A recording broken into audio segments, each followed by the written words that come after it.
pledge allegiance to the flag of the United States of America and to the republic for which it stands, one nation under God, indivisible, with liberty and justice for all. All right, I'd like to say welcome to the Planning Commission meeting, 6 o'clock on February the 11th, 2025. I am the chair of the Planning Commission, so if you think you would like to speak tonight, would you please stand? And Gabe, would you please do the roll call? Commissioner Nesbitt. We're going to do roll call first, sorry. Commissioner Nesbitt. There. Commissioner Ferguson. Here. Commissioner Ashbaugh. Present. Commissioner O'Neill. Here. Commissioner Young. Here. Chair Wiley. Here. Thank you. Thank you for allowing me to do that, and thank you for standing an extra minute. No, go ahead and stand. I just need you to raise your right hand if you're going to speak. Do you promise to tell the truth to this commission to the best of your ability? If you do, say, I will. Thank you. All right. You've received the consent agenda. Any questions? Any comments? Chair, I make a motion to approve the consent agenda. All I right. second. Thank you. We have a first and a second. Any discussion? All right. I will call for the vote. Commissioner Nesbitt. Yes. Commissioner Ferguson. Yes. Commissioner Ashbaugh. Yes. Commissioner O'Neill. Yes. Commissioner Young. Yes. Chair Wiley. Yes. And the motion passes 6-0 in favor. All right. We are going to move on to public hearings for case number 25108, rezoning at 1009 North Kiger Road. Staff, love to hear your presentation. So, as you said, application number 25108, a property located to the south of 24 Highway and to the west of Lee Summit Road. The applicant, Tobin Kennedy, is requesting to rezone the subject site from R12 two-family residential to R6 single-family residential. Here's a notification area where notification letters were sent to property owners notifying them of tonight's public hearing. A zoning map with surrounding zoning classifications.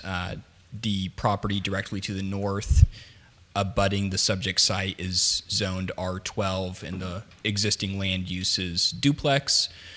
To the east is a tract of vacant land prior to the Broadacres Annex subdivision. To the south is a single-family residential house, and across the street to the west is single-family residential houses as well. I wanted to include a little bit of background behind the subject site. On the left-hand side of the slide is the Broadacres Annex subdivision that was platted in 1921. And I've zoomed in a little bit closer on the southwest portion of the plat. That is the outline of the existing tax parcel. The warranty deed is an amalgamation of lots, so that's the reason for tonight's case. The subject site, as I said before, is located to the south of 24 Highway, to the west of Lee Summit Road. It's along Kiger Road. The highlighted tax parcel is 3.9 acres in size. The specific subject site is the smaller portion on the left-hand side of the tax parcel, the west side. It's about 9,100 square feet in size. As I described before, the property is part of the Broadacres Annex subdivision, platted in 1921. Tax parcel is comprised of an amalgamation of platted lots. One key note here is that right-of-way was reserved for a street to be built along the southern property border. So you can see Parker Avenue on the west-hand side, and Kiger, it intersects at a T intersection. Parker Avenue was originally planned to continue along the southern border of the subject site. However, this street was never constructed, so that right-of-way still exists there today. It's public property, it's not private property. So before there was a subdivision that was intended to front Parker Avenue, because that was never constructed, the subject site is now the way it is, a little bit more difficult to develop. So that concludes my presentation for tonight's case, and I'm available for any questions. All right, commissioners, any questions for staff? Yes, please. All right, Commissioner Nesbitt. So you're saying Parker, the city does not maintain it now, and we don't own anything, so they cannot make a street, or is that what?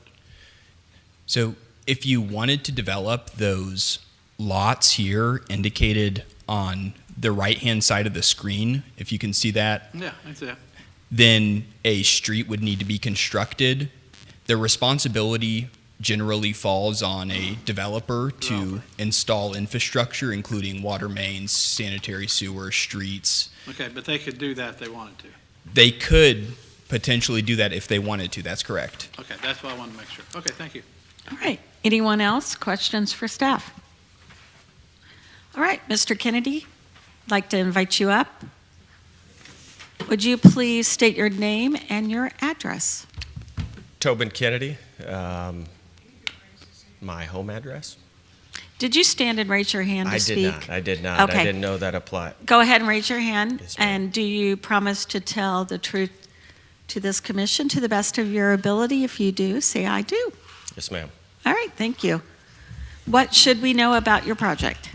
So kind of what I'm looking to do here is take that duplex. So I own that duplex next door to it. I want to make it for a potential buyer to come in to put one single family house onto the acreage, not necessarily on that lot there.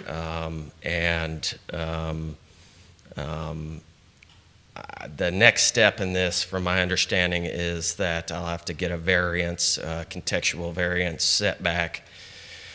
And I really don't, if that can't be done, I would prefer to leave it where it is, so then I can build the duplex there that over this next year, as opposed to selling it to somebody to build their house. I feel, based on my communication with the neighbors, that it's a little bit more accepted to be able to, for me to have a house on the acreage as opposed to right next door to my duplex and some of the homeowners here properties. I think it just makes sense to me, and I'm hoping that that we can make that happen. I don't know if I can get a contingency to where, hey, if I don't get that variance, that we can kind of not go through with the rezone at the final reading, or how any of that works. I don't know, but that's what I'm looking to do. Okay. Rick, can you address that? If board adjustment doesn't work and...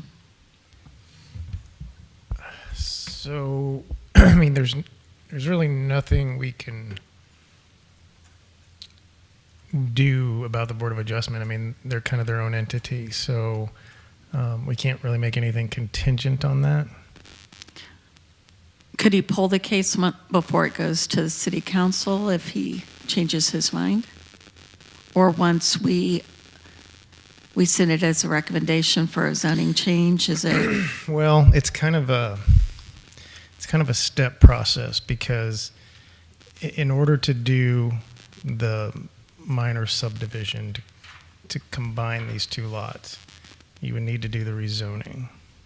So you do the rezoning to create the minor subdivision, which creates the single lot, and then that would then go before Board of Adjustment to set back from the front yard setback. So it's kind of that's why we're doing the rezoning first. Fortunately, we can't guarantee that the Board of Adjustment would approve it. If not, then you would just have to come back and get it rezoned again, back to what it was. Does that make sense? It does. Will I have staff support and all the things to get it back to that? I'll be happy to pay the fee and all the things to get it reverted back to that. I'm okay doing all this, and okay paying the fee to get it. I'm just looking for a little bit of surety, because to me, the value, I'm creating the value, hopefully that I can sell it to somebody to build their beautiful home and on the acreage back there. But if that can't be feasible, I will be happy to take it back and then put the multifamily in its existing place. Okay. So if I can just address, so basically what, and again, this body would have to be the one to make that determination, but essentially what he would be asking if he were to come back is, right now he would be taking the R12, making it an R6, with the rest of the lot in the back being R6, and then to revert it back would to keep the large lot R6, and then to revert that one lot as an R12. All right, thank you for that clarification. Anybody have any questions for our applicant? Well, I'm still a little lost here. Where is the duplex at? Is that the actual address now? Because you didn't bring any pictures, so I didn't. It's north of it, so the vacant lot, Go back to the 1009. Yeah, and then the duplex is to the, I'm gonna say north of it? Yeah. Okay. Okay, so that's where the duplex is, and that's zone R12 still, correct? Okay. Okay, thank you. Any other questions for the applicant? I did bring just a drawing of a potential location, just to show that the setback, it's clear, past that existing lot onto the acreage, and that's my buyer that I'm looking for. You're more than welcome to bring it up and let us look at it. It's just, If you want to hand it to Commissioner Nesbitt first. location, kind of what I was looking at was in between lot 51 and 52 of the existing lots. I don't know, Gabe, if you can pull that one up. Smack dab right in the middle, yep, right where his mouse button is, where I would be looking to potentially put a house. It just makes the most sense before it really starts to drastically drop off back there. I'd like to get it to where it can meet the sewer requirement, if that's something somebody wanted, but that's what I would want, if I could, and I believe that location right there, per the survey and things, should work out well. Okay. Did that raise any other concerns or questions from the commission? Yeah, I just want to have a clarification. So Commissioner Asphalt, go ahead. there's four, right now there's 4 lots, 5 with the one on the street frontage. Yes. So when that's created into if this passes and it's a single family, are they going to be 4 single lot family lots or 1? Just one. Which So is if why it we reverts it back, if this doesn't work out with the Board of Adjustment and he reverts it back, does it go back to 4 multi, It would stay the one lot with the minor. 1 plat. lot with the multi-family R12? Well, he could do up to, so with the minor plat, which would be an administrative, he can take the 4 lots and turn them into 1. If it were to revert back, let's say Board of Adjustment didn't approve it, and he came back and wanted to get that 1 lot back to R12, he would still have that large back lot as 1 lot as a minor subdivision. Now, he could break it up into 3, which is administrative. If he wanted to do more than that, then he would have to actually, if he wanted all 4 back, he would have to actually do a plat Replat, yeah. that would come back to Planning Commission and Council. But if he did that and he'd want to build on it, then he has to complete the street. Yeah, and that's the challenge with this, because any more than 1 house, you would have to have street frontage. And right now, he's only got street frontage for one lot. Would the street have to go all the way? It would have to Across? go, it would have to go back because each lot would have to have that minimum 65-foot street frontage. Okay, thank Yeah. you. Great. Any additional questions? All right, thank you, sir. Thank you, ma'am. All right, as this is a hearing, is there anyone who would like to speak against this case? Against this case? One more time, anybody who would like to speak against this case? Against it? Okay. All right.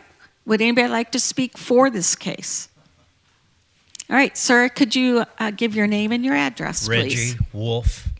I live at 1014 North Kiger, which is right across the street from all this. All right. As long as one house, I have no problem with it. If he tries to go with multiple housing, got a problem. Any question? Thank you for your comments. You made it pretty clear, thank you. Hi, sir. State your name my and name your is- address. My name is Jesse Baker, and we're at 1001 North Kiger, which is due south of where his lot is that he's talking about.